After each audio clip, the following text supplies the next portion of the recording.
And him losing Kurama, it definitely impacted the story like crazy because it took Naruto from here to here. Luffy's not playing any games, so I think it does the opposite effect of you guys. Is how y'all's is kind of power scale down. Ours opens up the entire possibility of what Luffy and the Straw Hats can actually do within this world. For your position where Luffy kind of upscales the power, even though Naruto downscales, it opens it up for the rest of the generation to kind of find their way to upscale after. Yeah, exactly. Like we're seeing him talking about, oh, I was happy to see Gear 5, we're happy to see Joy Boy again, stuff like that. I feel like we're still seeing the long-lasting effects of Gear 5 in that transformation. Compared to Baryon mode, I feel like Baryon mode had that impact in that moment. Alright, what's good with y'all? In today's video, we are going to be talking about Luffy's Gear 5th, Wano versus Naruto's Baryon mode, the final battle.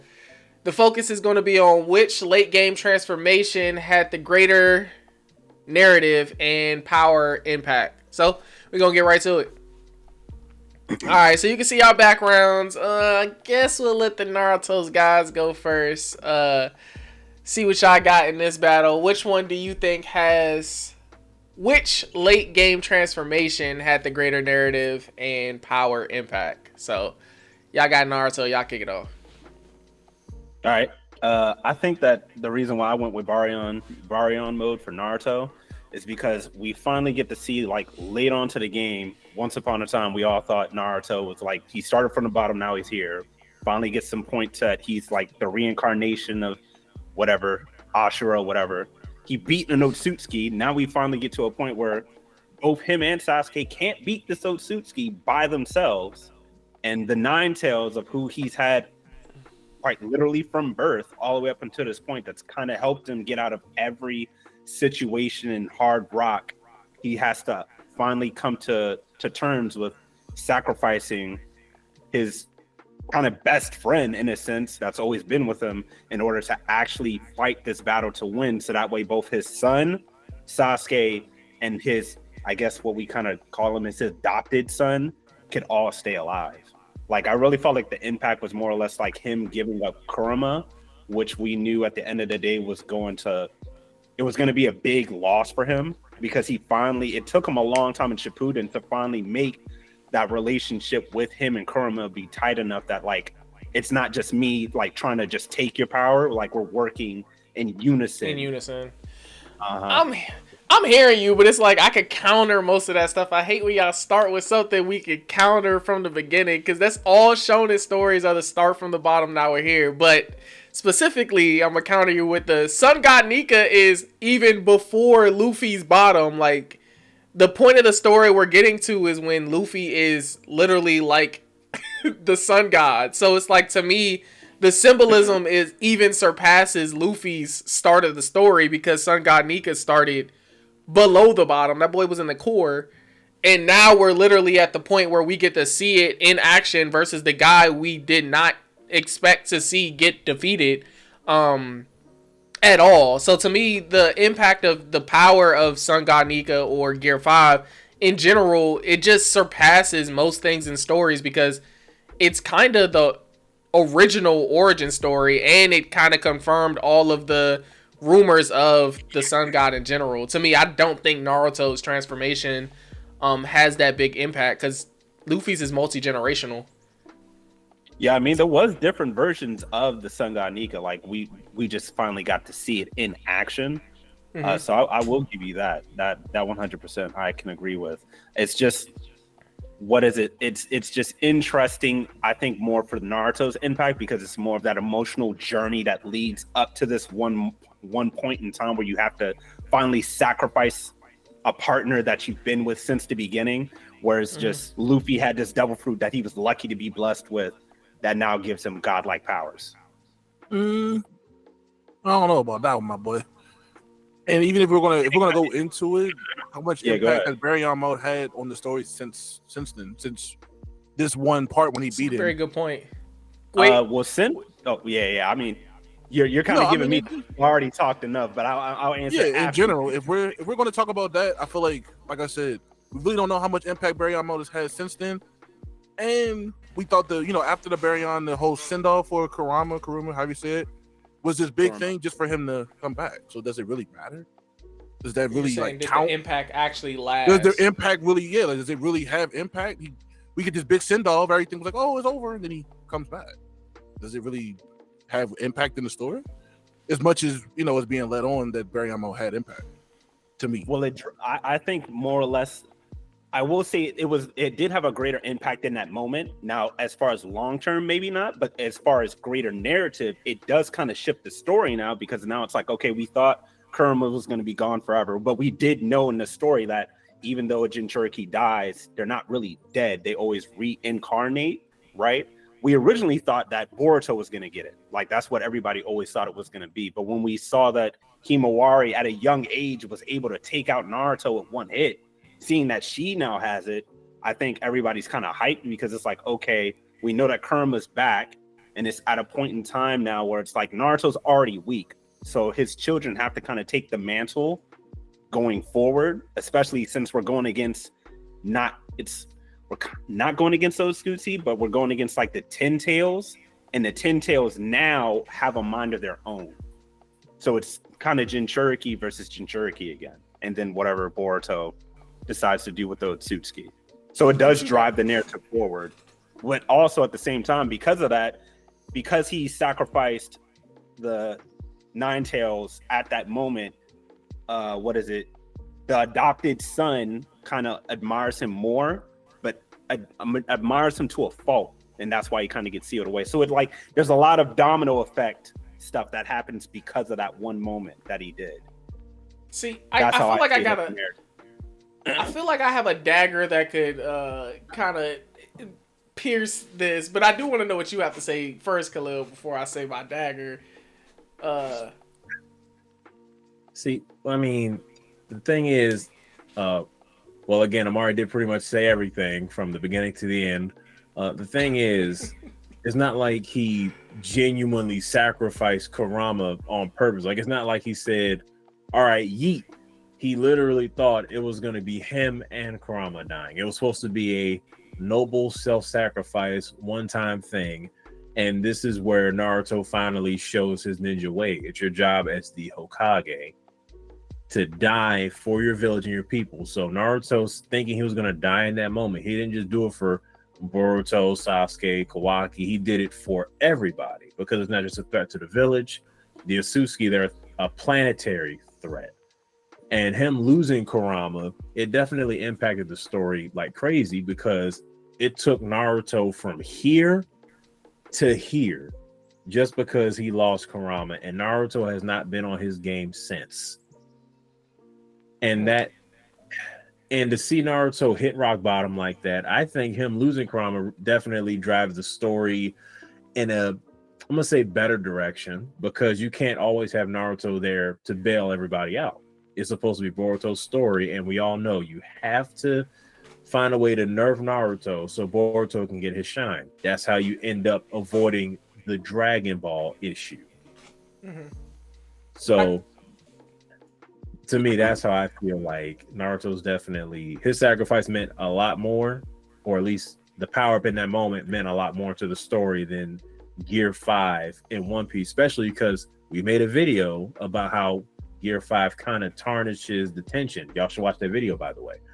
But that's just me. I like the self promo, but I'm a kind of, what you just said, I think kind of falls into my at least point, is that Gear 5's transformation at the time, like, it redefines the entire One Piece story in general. So when you're talking about how Naruto giving up, the power, how it drops it down, Luffy getting Gear 5 makes him an actual formidable threat, and it opens the power scaling up in the One Piece world to 10 times, where now we have Luffy versus the Gorosei, who we have to assume are somewhat stronger than Kaido.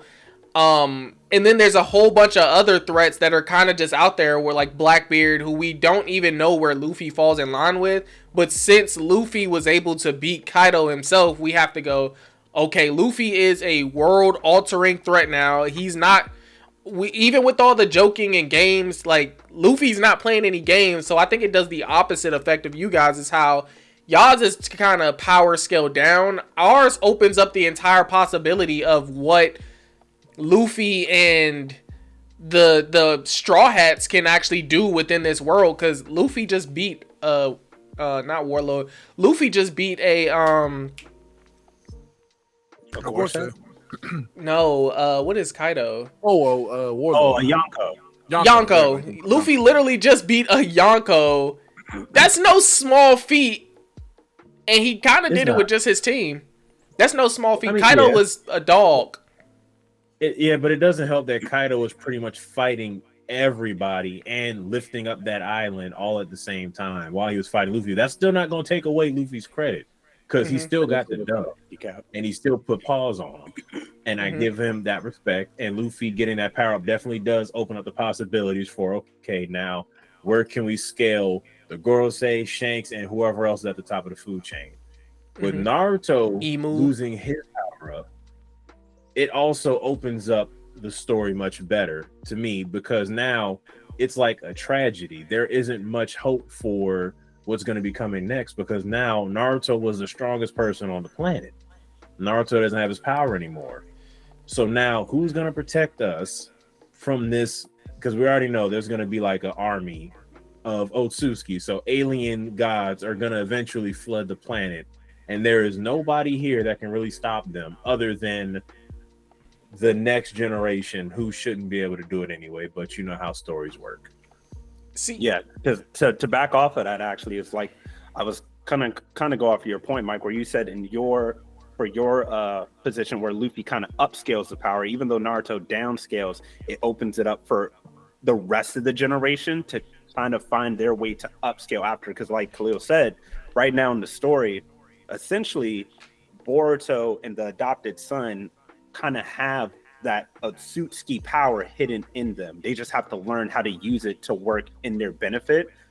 The adopted son Kawaki, he doesn't have to worry about being possessed, whereas Boruto, he has it lying dormant within him, so he has to train to be strong enough to fight everyone else, but also not have to worry about the Otsutsuki taking over his body, especially with the threats they have now, because they're finding out with the threats because of one of the, I guess you could say, pupils to the Otsutsuki before, he's kind of unleashed the 10 tails.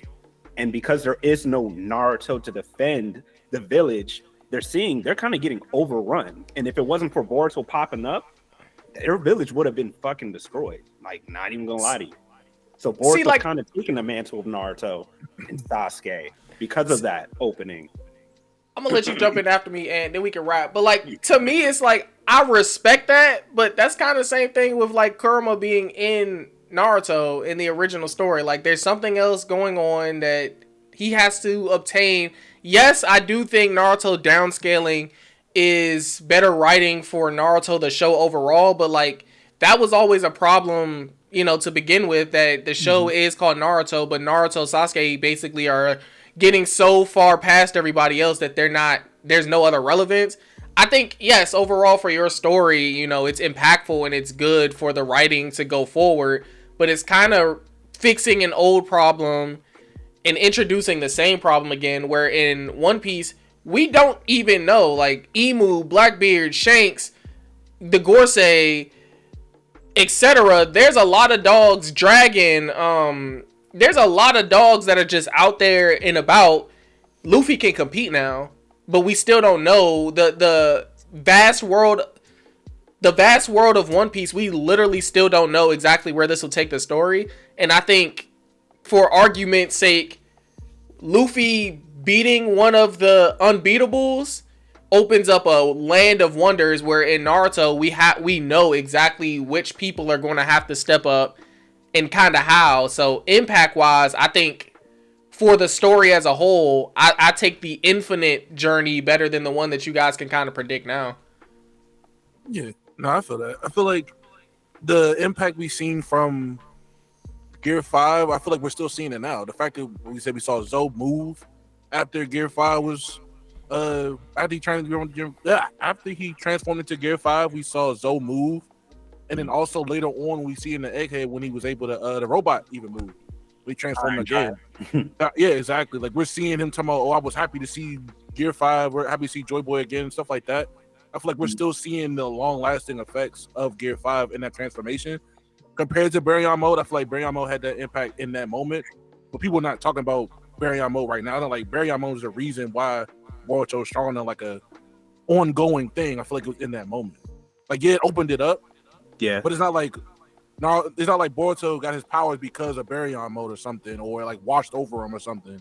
It's kind I of will like give one little last tidbit though. It's funny because even though we're talking about Naruto, the impact of it, the greater narrative, originally all the way in the beginning of Boruto, the Tsuki that's in him now did kind of give like foreshadowing, saying you're going to lose everything that is very important to you, and this Naruto losing Kurama and everything that's happening after kind of is the foreshadowing that happened back then too. So part of that greater narrative part that I was trying to explain to. But I get your point on impact though, sure. Yeah. We'll let the audience describe. We'll let the audience decide who has the better late game transformation, and which one was greater to the narrative and the power impact. Luffy's Gear 5 Wano or Naruto's Baryon mode. The final battle. We'll let you guys decide in the comment section down below. Catch you in the next video. Peace. Subscribe, like, comment. Boom. All that good stuff.